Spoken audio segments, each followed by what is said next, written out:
Shabbat Shalom. I'm Cantor Rebecca Moses from Temple Sharey, Tefilo, Israel in South Orange, and it is a pleasure to get to spend a little bit of time talking Torah with you. This week's portion is Parshat Beshalach. This parsha is particularly beloved by Cantors because this is one of only 2 songs found in the Torah, and this is the only one that is chanted using a special melody. This week, we see the culmination of the Exodus from Egypt. Following the final devastating plague, which has resulted in the death of the firstborn, the Israelites have been told by Pharaoh to leave. They packed what they could quickly and are headed towards the sea. Once they are confronted with the water, they realize they can't pass, and they know the Egyptians are following behind. So, what do?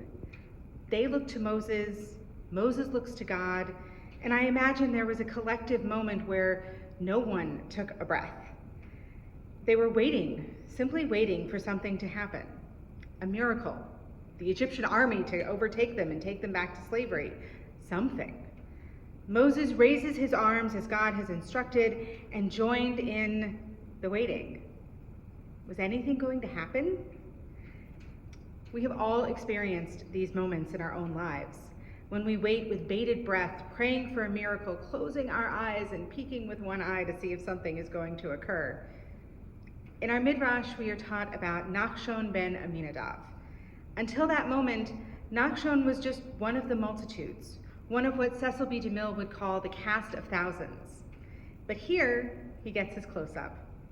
During that moment of breathless anticipation, Nachshon puts his toe in the water. And then he keeps going until the water is covering his knees and then his middle, his neck, and it's almost covering his head, and that's the moment when the waters part. It took the action of one person to believe that this was actually going to happen for something miraculous to take place. After that, the people were able to walk on dry land and reach the other side, and then Miriam was able to lead the people in singing and dancing and rejoicing. I love the story of Nachshon for so many reasons, but among them is that it embodies the famous saying by St. Augustine, "Pray as if everything depended on God, act as if everything depended on you." This piece of wisdom reminds us that it was not just Nachshon walking into the water, nor was it just Moses holding up his hands that made the miracle happen. It was the combination of faith and action that allowed something amazing to happen. It took both people working together to create the environment for the miracle. When we work together, when we allow each of us to bring what we are best at to the table, beautiful things can occur. The idea is echoed in the way that the Israelites chose to celebrate. Miriam could have sung all by herself. She could have sung celebratory hymns without anyone's assistance, but instead, she led the people in singing together.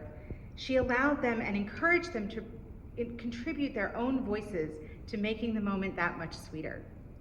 So, as we begin Shabbat, I invite you to follow the inspiration of Moses, Miriam, and Nachshon, and join with others to make something beautiful. I encourage you to find someone whose strengths are not your own, for together, we can move mountains. Shabbat Shalom.